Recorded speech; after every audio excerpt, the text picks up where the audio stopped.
When we talk about the origins of philosophy, we tend to reach for familiar names. Socrates, Confucius, Thales, all men, all chiseled lead in stone, all comfortably secured in the canon.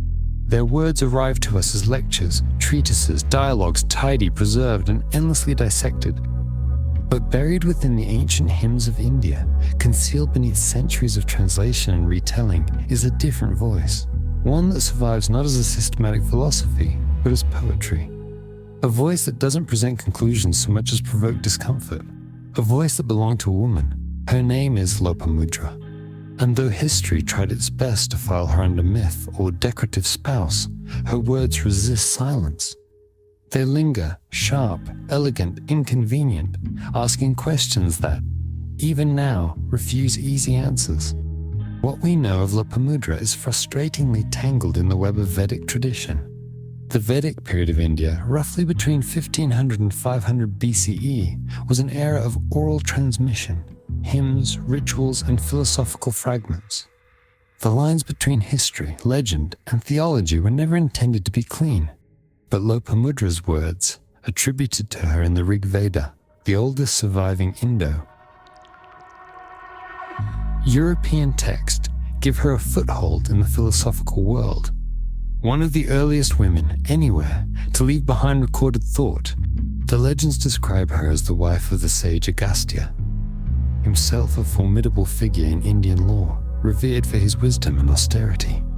But Lopamudra is no passive consort.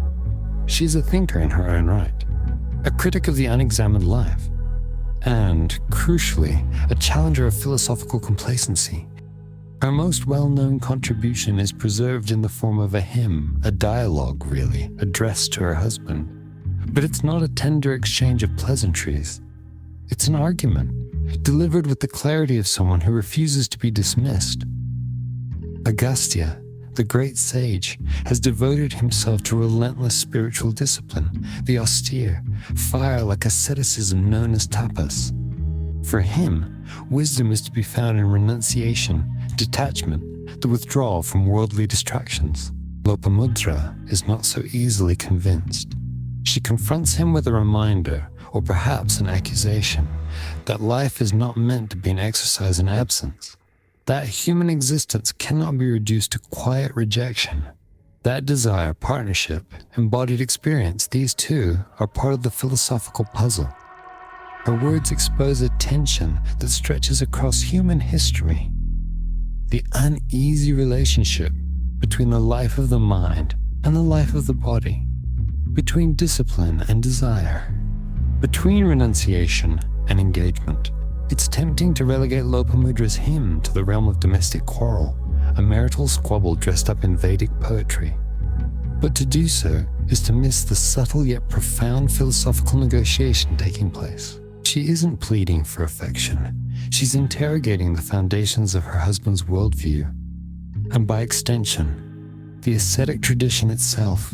In doing so, Lopamudra articulates questions that have reverberated through philosophy for millennia. What place does human intimacy occupy in the search for wisdom? Is the life of contemplation inherently at odds with embodied experience? Must the pursuit of transcendence require the rejection of earthly life? These aren't merely domestic concerns. They are foundational philosophical dilemmas, echoed in debates from ancient Athens to Buddhist monasteries to modern existentialism. And Lopamudra's voice, preserved in those ancient hymns, reminds us that philosophy has never been confined to lecture halls or cloistered retreats. Sometimes it arrives as poetry, sometimes as protest, sometimes in the unflinching insistence of a woman demanding to be heard. It's worth pausing to consider how rare her voice truly is. Across ancient traditions, from Greece to India to China, the earliest philosophers were overwhelmingly male, their names, their writings, their ideas etched into history with the comfortable assumption that they spoke for all humanity. But Lopamudra disrupts that assumption. Her words, slipped into the Rigveda, complicate the narrative. They reveal that even in the earliest philosophical currents, questions of gender, power, and the complexity of human experience were not absent. They were simply, often, ignored. In modern terms, we might not call Lopamudra a philosopher in the academic sense. She left behind no treatises, no formal schools of thought. But then again, neither did Thales. Neither did Heraclitus. Philosophy, in its infancy, was not about systematic reasoning. It was about observation, confrontation, and the audacity to ask uncomfortable questions. And that Lopamudra does with remarkable precision. She challenges the quiet presumption that wisdom requires withdrawal. She refuses to accept that the only path to understanding lies in turning away from the world. And in doing so, she articulates one of the most enduring debates in Indian philosophy, the tension between the householder and the renunciate, the embodied and the transcendent, the lived life and the withdrawn one. Even as later Indian traditions, from the Upanishads to Advaita Vedanta, explored these questions in more formal, abstract terms, Lopamudra's hymn lingers as a reminder that philosophy is not merely an intellectual pursuit. It's lived. It's embodied. It's shaped by desire as much as by detachment.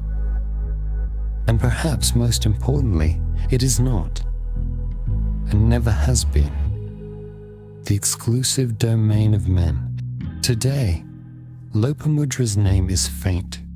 Outside of scholars of early Indian philosophy, she is largely forgotten, her contributions overshadowed by louder, more neatly packaged histories. But her questions endure. They appear whenever we ask how to balance ambition with intimacy. When we wonder whether wisdom means detachment or deeper engagement. When we challenge the idea that the life of the mind requires us to deny the complexities of human connection, her hymn may be brief, but its echoes are long. In an age still preoccupied with separating intellect from embodiment, work from desire, discipline from life, Lopamudra's voice, half hidden in the ancient hymns, arrives not as an answer but as an insistence that the question itself matters. And that, perhaps, is the most philosophical act of all. Lopamudra didn't just challenge her husband. She challenged a tradition. She reminded the world quietly, poetically, but firmly, that philosophy is not merely an abstract game. It is woven through human life. It refuses silence. And sometimes it speaks in a woman's voice. Thanks for watching. Lopamudra's words may be over 3,000 years old, but her questions still feel alive, maybe even urgent. What do you think? Was she offering a philosophical critique of ascetic life, or something more personal? Do you see her as a philosopher in her own right, or as part of a larger tradition we're still just beginning to understand? I'd genuinely love to hear your thoughts in the comments. Let's keep the conversation going, quietly, thoughtfully, and with the same spirit of curiosity that she brought to the world. If you enjoyed this episode, consider subscribing. We've got more stories coming, from both the well-known and the long-forgotten corners of philosophy. Until next time.